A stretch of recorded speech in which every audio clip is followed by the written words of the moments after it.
everybody tells you about the positive aspects of radiology, the work-life balance, everything that is there about radiology. But I want to dwell on some negative aspects which I think you should definitely keep in mind or definitely consider before you choose radiology. Number one is going to be the impact that you create in the patient's life. Radiology is taken up at very, very high ranks. I respect the people who get those ranks, but I know for a fact most high rankers regret taking radiology. A lot of my friends do. Why? Because they've scored so well, they've studied so well, and they've got those wonderful ranks.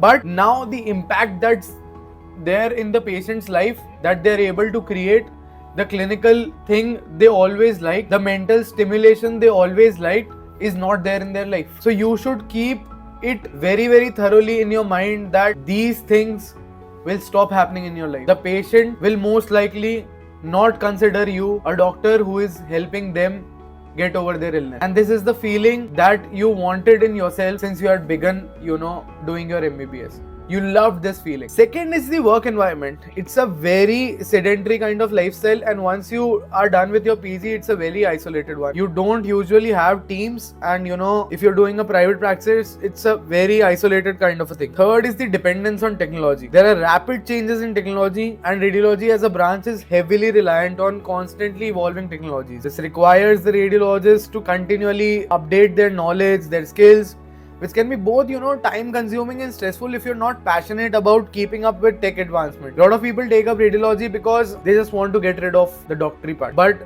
mind you, the radiologist has to know every bit of every system. They have to study so hard. They have to know everything, because we as clinicians, I as an ophthalmologist rely on a radiologist to do a B scan of the eye. I want to know if there is a retinal detachment. How big is the retinal detachment? So they have to know everything about the ocular anatomy, more than what I know, because I rely on their diagnosis to treat my patient. I will of course know what I am doing, but on report, on paper, the radiologist has to give that in document. So it's a very, very intensive study job, intensive study thing.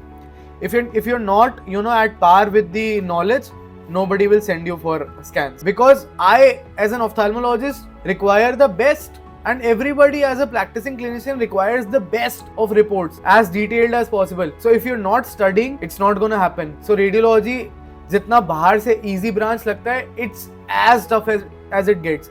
I would say it's one of the toughest branches to maintain yourself in. The impact of AI, a lot of talk is there on the impact of AI. I think personally it is going to be the first branch that is going to get affected by AI, because definitely there's a lot of reports that are being updated in the AI models. I am not saying it will completely replace radiologists, but it might change the landscape of the profession.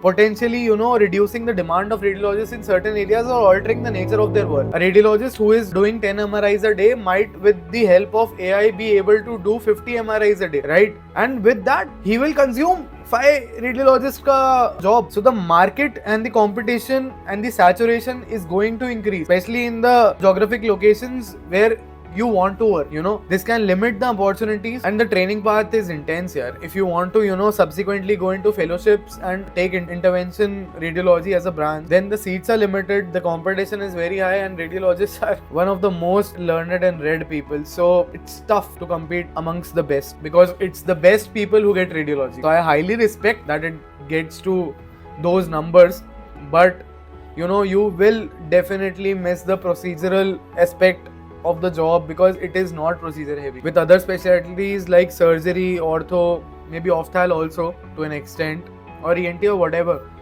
So if you like hands-on things, you might find radiology too passive. So if these aspects do not align with your personal preferences or career ambitions, radiology might not be the best specialty for you. So a lot of people will tell you the advantages. I wanted to tell you the things that, or factors that you should consider before you consider the potential rewards of radiology. Thank you for watching. Thank you for staying here till now. Please press the bell icon if you're here. All the very best. I hope you get your dream branch.